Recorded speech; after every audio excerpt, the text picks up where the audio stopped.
안녕하세요. 오늘은 보내주신 전기기능사 회로 이론, 2019년 2회차 기출문제를 좀 보면서요.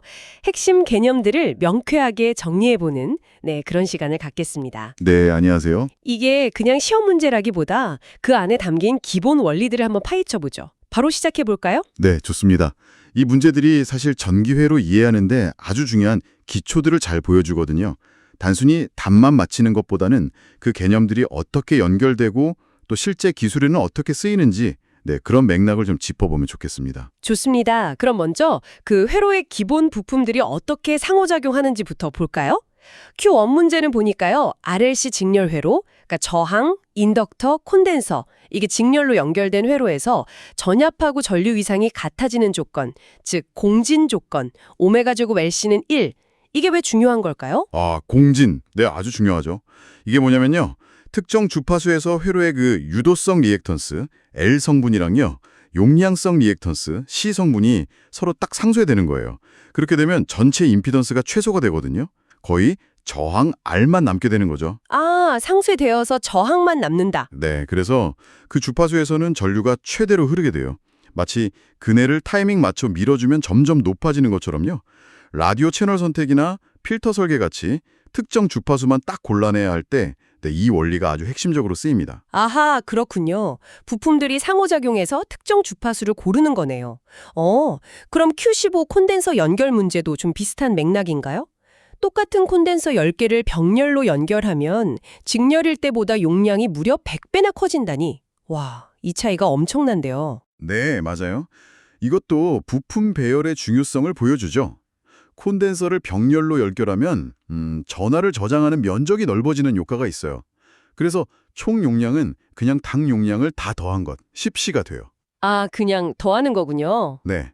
근데 직렬로 연결하면 이게 마치 파이프를 길게 이어붙인 것처럼 전압은 나뉘어 걸리지만 전체 용량은 오히려 작아져요.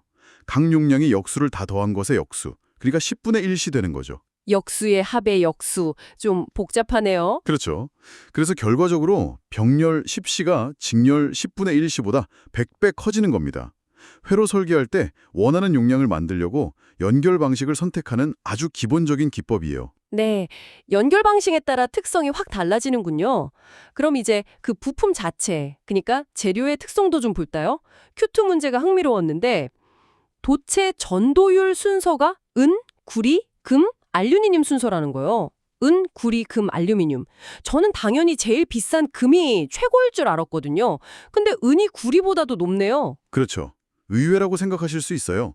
순수한 물질 자체의 전기 전도 능력만 보면 은이 가장 뛰어나요. 그런데 은은 아시다시피 비싸고 또 쉽게 변색되잖아요. 맞아요. 공기 중에서도 잘 변하죠. 네, 그래서 구리가 은 다음으로 전도율이 좋으면서도 가격도 적당하고 가공도 쉽고 하니까 전선 같은 데 가장 널리 쓰이는 거죠. 금은 전도율 자체는 구리보다 좀 낮아요. 하지만 부식이 전혀 안 되는 아주 탁월한 안정성 때문에 반도체 내부 연결선이라 아주 정밀한 기기 접점 같은데 제한적으로 사용됩니다. 용도가 또 다르군요. 네, 결국 성능뿐 아니라 비용, 환경 조건 이런 걸 다 종합적으로 고려해서 최적의 재료를 선택하는 게 중요한 거죠. 저는 2분 동안 87만 6천 줄의 일을 했을 때 전력이 7.3kW라고 계산됐어요. 네, 맞습니다. 먼저 유효 전력 Q3는요. 전기 에너지가 실제로 빛이나 열, 동력 같은 유용한 형태로 변환되는 말 그대로 진짜 배기 전력을 의미해요.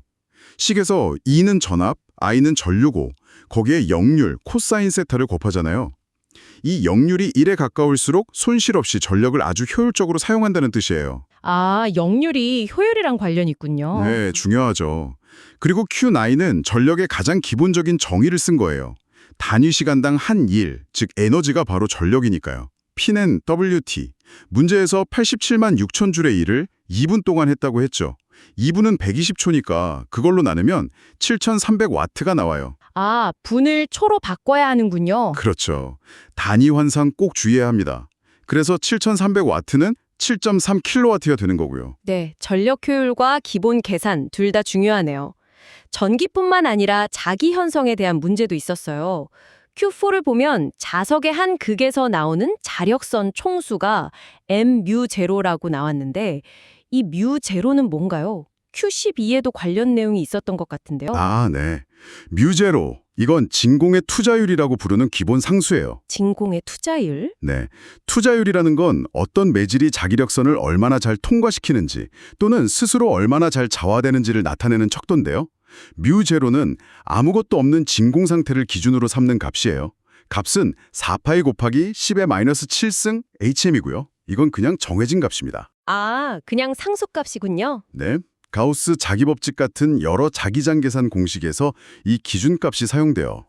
즉, 자기 현상을 기술하는 데 기본이 되는 중요한 상수라고 보시면 됩니다. 자기장의 기준값이라. 알겠습니다.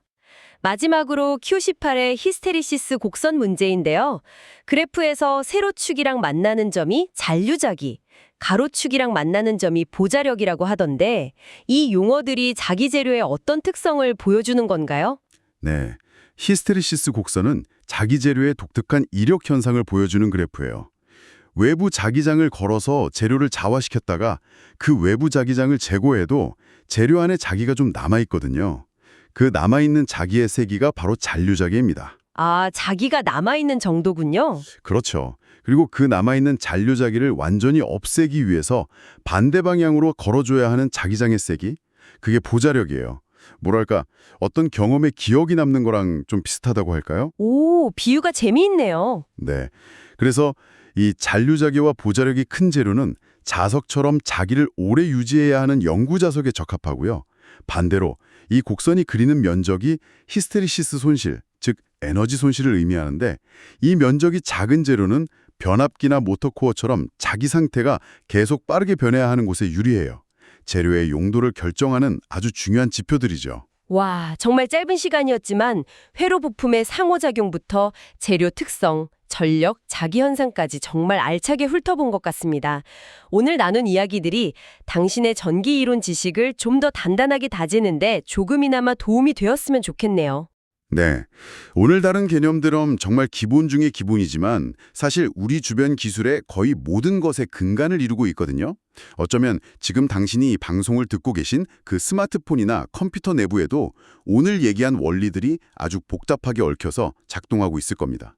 이런 기본 원리들이 어떻게 더 복잡한 시스템으로 확장되고 응용될 수 있을지 한번 생각해 보시는 것도 꽤 흥미로운 지적 탐험이 될 수 있지 않을까요?